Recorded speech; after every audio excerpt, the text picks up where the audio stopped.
আপনারা সবাই ভালো আছেন। আজকে আমি একটা পালং শাকের তরকারি করব। তরকারির মধ্যে ভেজিটেবল দিচ্ছি যে গাজর, রাঙালু, আলু, তারপরে এই আর পালং শাক, আর এখানে শিম আছে, এই যে শিম, আর মটরশুঁটি দেবো।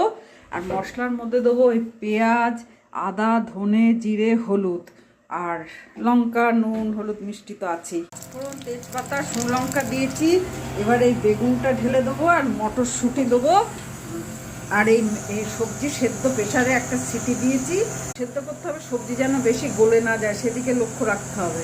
তার প্রেসার কুকারে দেওয়া তো, তা নাহলে কড়াইতে করাই ভালো, বেশি সেদ্ধ হয়ে গেলে খেতে ভালো লাগবে না।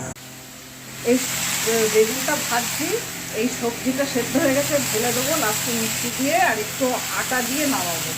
ঢেলে দিয়েছি, কয়েকটা কাবলি ছোলাও দেওয়া আছে। তৈরি হয়ে গেছে পালং শাকের তরকারি। টেস্ট করে দেখেছি, নুন, ঝাল, মিষ্টি সব ঠিক আছে, সুন্দর।